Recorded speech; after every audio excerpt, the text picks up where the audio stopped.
Around 3 o'clock in the afternoon, Louis engaged another taxi and went to the address provided by the archivist. Once again, he traveled away from Toulouse on a road that ran alongside a stream. After passing through the old town of Tolosa, he arrived at a stone edifice encircled by high walls and situated on a hill. It was in this castle that, according to A Pilgrim's Journey to the East, he was initiated into the Rosicrucian order. Although this text does not give any details regarding this ceremony, his autobiography provides some intriguing information.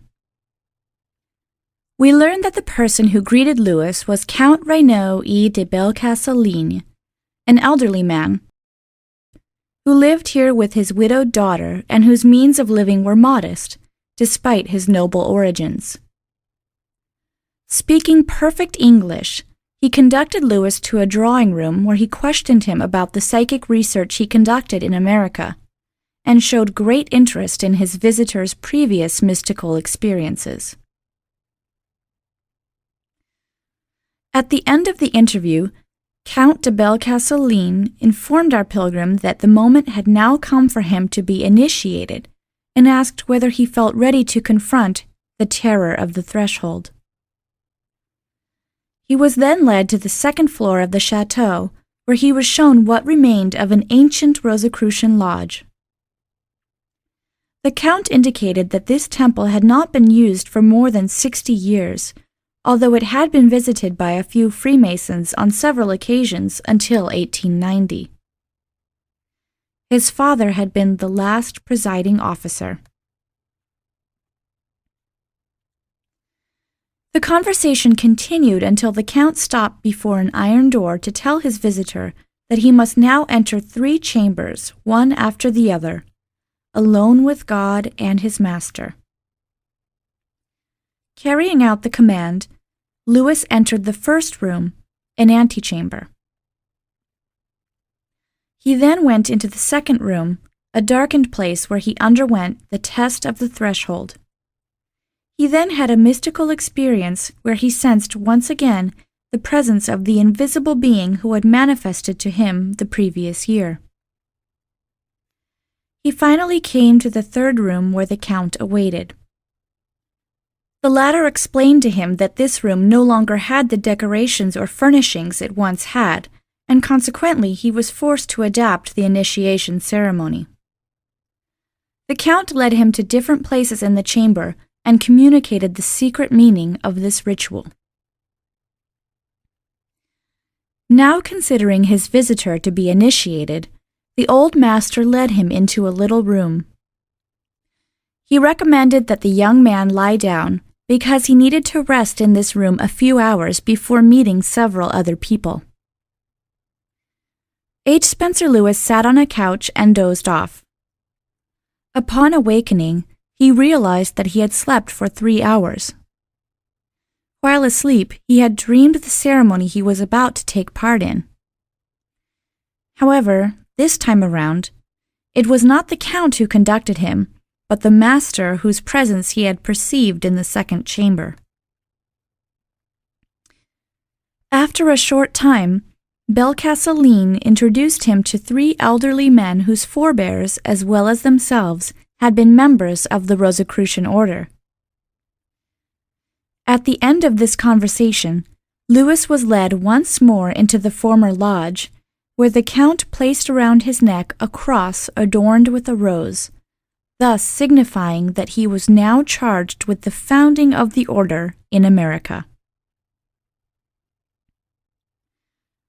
After this ceremony, one of the members present permitted Louis to consult a collection in which the principles and major laws of the order were represented. He was also allowed to copy the symbols and diagrams of the various Rosicrucian ceremonies. From a trunk placed in the middle of the room, the Count drew out some symbolic aprons, an altar cloth, and various archival documents so that the new initiate could take note of the symbols belonging to the different degrees of the order.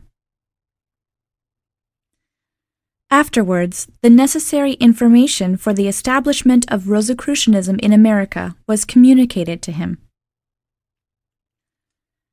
The man directing the meeting at this point was not the Count, but an individual named LaSalle, who acted as the master of ceremonies.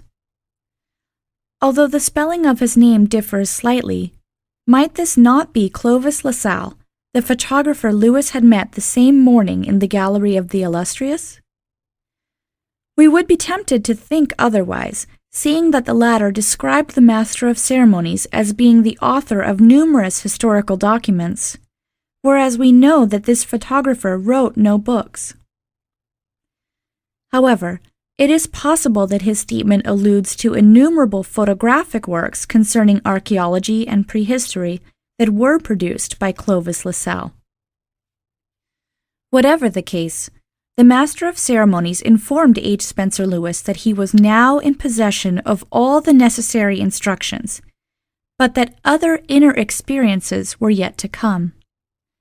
He concluded by requesting that no lodge be opened in America before 1915. On August 13, 1909, the day after his acceptance into the Rosicrucian order, Lewis wrote to his wife Molly, "All my hopes on this trip have been realized, but not without many tests and trials. A pretty place here.